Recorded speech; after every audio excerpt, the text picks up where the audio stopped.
ഇപ്പം നമ്മുടെ NO സ്റ്റുഡൻസിൻ്റെ അസൈൻമെൻറ്റ്സിൻ്റെ കാര്യം പറയുകയാണെങ്കിൽ ഒത്തിരി പേര് വിളിച്ച് പറയുന്നുണ്ട് നമുക്ക് അസൈൻമെൻറ്റ്സിന് മാർക്ക് കിട്ടിയിട്ടില്ല എന്ന്. ഇങ്ങനെ ചിലരുടെ മാർക്ക് കാണിക്കും, അതായത് ചില അതിലൊക്കെ മാർക്ക് കാണിക്കുന്നുണ്ട്, ബാക്കി എന്തുകൊണ്ടാണ് കാണിക്കാത്തതെന്ന് ഇവിടെ വ്യക്തമായിട്ട് കാണിക്കുന്നുണ്ട്. ഇവാലുവേഷൻ ഇൻ പ്രോഗ്രസ് എന്നാണ്.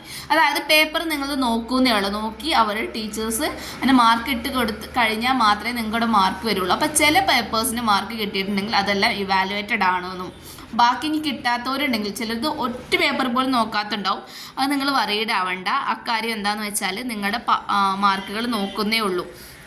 നോക്കിക്കഴിഞ്ഞാൽ മാർക്ക് എന്നുള്ള ഭാഗത്ത് നിങ്ങൾ എത്രയാണോ സ്കോർ ചെയ്തത് കാണും. അതുപോലെ ഇവാലുവേറ്റേഴ്സ് ഫീഡ്ബാക്ക് എന്ന ഭാഗത്ത് നിങ്ങളുടെ അസൈൻമെൻറ്റ്സ് എങ്ങനെയാണ്, നല്ലതാണോ ചീത്തയാണോ, അതൊക്കെ ടീച്ചേഴ്സ് ഇങ്ങനെ ഇവാലുവേറ്റ് ചെയ്ത് ഇതിനകത്ത് ഗുഡ് കൊടുത്ത് കണ്ടിട്ടില്ല, ഇതുപോലെ കൊടുത്തിട്ടുണ്ടാവും. ഇനി അതൊന്നും കണ്ടില്ലെങ്കിലും വറീഡാണ്, നമുക്ക് മാർക്കാണ് ഇമ്പോർട്ടൻറ്റ്, അത് നോക്കിയാൽ മതി.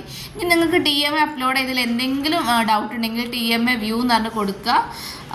എന്നിട്ട് അത് ഏതാണോ അസൈൻമെൻറ്റ്സ് ഏതാണോ എന്ന് വെച്ചാൽ അവിടെ നിങ്ങൾക്ക് നോക്കിയാൽ നിങ്ങൾ അപ്ലോഡഡ് ആണോ അല്ലേ എന്നുള്ളത് വ്യക്തമായിട്ട് കാണാൻ പറ്റൂ കേട്ടോ.